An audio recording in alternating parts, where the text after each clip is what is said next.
হাসিনাকে নিতে ভারত কেন বিমান পাঠায়নি এই শিরোনামে জনতার চোখ মানব জমিন পত্রিকারই একটি ম্যাগাজিন তারা প্রতিবেদন প্রকাশ করেছে।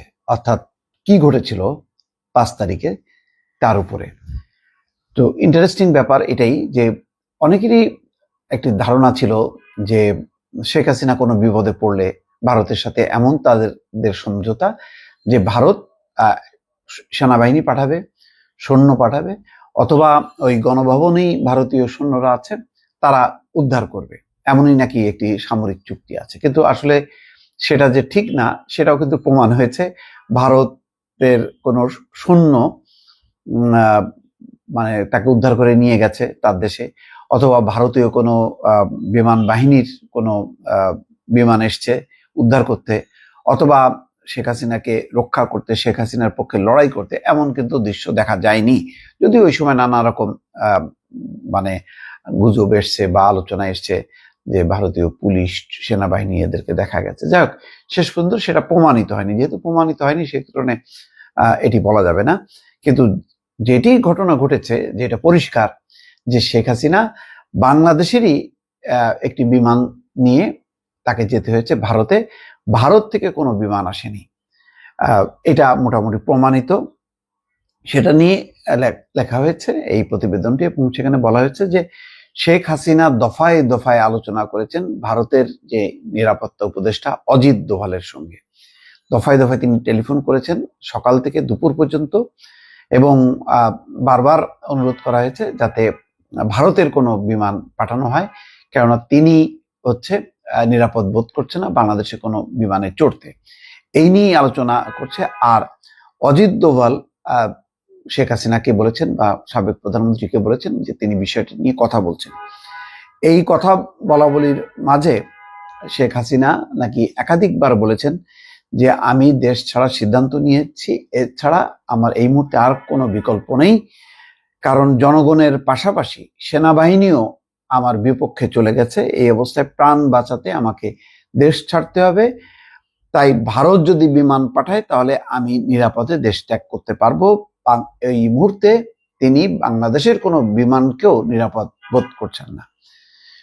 তো তারপরে অজিত দোভালের অনুরোধে দিল্লিতে খুব দ্রুত বেগে একটি নিরাপত্তা বৈঠক বসে।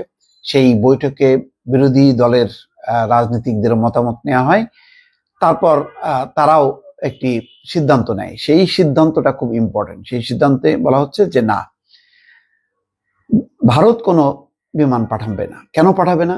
তার একটি রাজনৈতিক কারণ আছে, আন্তর্জাতিক প্রেক্ষাপট আছে। সেটি হলো, ভারত যদি বিমান পাঠায় বাংলাদেশে, তাহলে কোনো দেশ বলতে পারে যে ভারত এখানে হস্তক্ষেপ করেছে, ভারত একজন রাজনীতিককে অন্য একটি দেশ থেকে উঠিয়ে নিয়েছে। ফলে এটি একটা বিব্রতকর পরিস্থিতি হতে পারে। ভারত কোনো না কোনো সময় এই সমালোচনার মুখে পড়তে পারে, এবং বাংলাদেশের যে নতুন রাজনৈতিক কর্তৃপক্ষ আসবে তারাও বলতে পারে যে ভারত বাংলাদেশের একজন রাজনীতিককে উঠিয়ে নিয়ে গেছে, এটি ভারত একটি দেশের স্বাধীনতার সার্বভৌমত্বে হস্তক্ষেপ করেছে, এই অভিযোগ তুলতে পারে। সেই কারণে পরে সিদ্ধান্ত হয় যে অবশ্যই শেখ হাসিনাকে তারা আশ্রয় দেবে, কিন্তু বাংলাদেশের কোনো বিমানে করে তাকে আসতে হবে, ভারত কোনো বিমান পাঠাবে না। অর্থাৎ তাদের দেশে এসে পড়েছে প্রাণ বাঁচাতে, সুতরাং তারা তাদেরকে রক্ষা করছে, কিন্তু ভারত নিজে থেকে উদ্যোগী হয়ে যে কাউকে উদ্ধার করে নিয়ে আসবে না, এরকম উদাহরণ তারা তৈরি করতে চায় না। এই অবস্থায় তারা তখন ভারত সেনাবাহিনীকে চাপ দিতে থাকে, এবং খুব দ্রুত বেগে জেনারেল ওয়াকারুজ্জামান বিষয়টি তার সহকর্মীদের সঙ্গে কথা বলেন যে বিদেশে যাওয়ার ক্ষেত্রে বাংলাদেশের কোনো বিমানে করে তাকে যেতে হবে, এছাড়া কোনো বিকল্প নেই, ভারত কোনো বিমান পাঠাবে না। জেনারেল ওয়াকারের সহকর্মীরা নাকি মত দেন যে ঠিক আছে, তাকে দ্রুত পাঠায় দেওয়া হোক। ওই মুহূর্তে আলোচনা হচ্ছিল যে জনতা যে কোনো মুহূর্তে গণভবন দখল করে নেবে, এবং তাতে শেখ হাসিনার প্রাণ নাশের সম্ভাবনা আছে। এমনকি শেখ হাসিনাকে যদি আপাতত ক্যান্টনমেন্টেও আশ্রয় দেওয়া হয়, তাহলে জনতা যদি ক্যান্টনমেন্ট মুখী হয়, হাজার হাজার জনতা, তখন তাদেরকে ঠেকাতে হলে সেই প্রচুর প্রাণহানি ঘটবে। সেই পরিস্থিতিটা সেনাবাহিনী কোনোভাবেই চায় না, এবং তারা এটা প্রত্যাশাও করে না যে এইরকম শক্তি প্রয়োগ করবে জনতার উপরে। কেননা সেনাবাহিনীর একটা সিদ্ধান্ত ছিল যে তারা কোনো অবস্থায় জনতার উপর শক্তি প্রয়োগ করবে না। এই পরিস্থিতিতে বাংলাদেশের যে সামরিক কর্তৃপক্ষ তারাও চেয়েছে যে যেভাবেই হোক, হয় ভারত বিমান পাঠাক অথবা বাংলাদেশ বিমানে করে নিয়ে যাক, কিন্তু শেখ হাসিনা দ্রুত বেগে যাতে বাংলাদেশ ছাড়ে, এটাই ছিল তাদের সিদ্ধান্ত। শেষমেশ সেটি হয়েছে, এবং এই সিদ্ধান্ত নিতে বাংলাদেশ যখন নাকি দেরি করছিল, তখন নাকি ভারতের পক্ষ থেকে একটি হুমকিও দেওয়া হয়, যদি শেখ হাসিনাকে দ্রুত তাদের দেশে না পাঠানো হয় তাহলে তারা বিকল্প কঠিন ব্যবস্থা নেবে। তো যাই হোক, বিষয়টি যেটা ছিল যে তখন বাংলাদেশও চেয়েছে যে যত দ্রুত সম্ভব এই বিপদ থেকে বাংলাদেশ মুক্ত হওয়ার জন্য, কারণ হাসিনা থাকা মানেই হচ্ছে দেশের জন্য বিপদ। মানুষের তখন যে রুদ্ধরোষ, সেই রুদ্ধরোষে আর একটা সংঘাতময় পরিস্থিতি তৈরি হবে যদি সেনাবাহিনীও শেখ হাসিনাকে রক্ষা করার চেষ্টা করে। একটি কথা বলা হচ্ছে যে শেখ হাসিনা দেশ ছাড়ার আগে 3 পৃষ্ঠার একটি লেখা লিখেছিলেন। তখন তিনি তার প্রেস টিমের একজন সদস্যের সঙ্গে কথাও বলেন।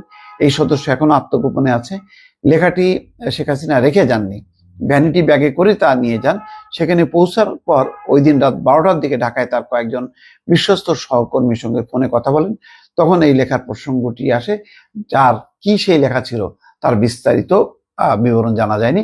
সম্ভবত তিনি নিজেই কেন পদত্যাগ করছেন, কোন প্রেক্ষিতে, তার একটি হয়তো বয়ান তিনি লিখেছিলেন, যেটি তিনি জাতির সামনে বলতে চেয়েছিলেন, কিন্তু সেটি আর সম্ভব হয়নি পরিবর্তিত বা উদ্ভূত পরিস্থিতির কারণে। দর্শক ভালো থাকবেন, আল্লাহ হাফেজ।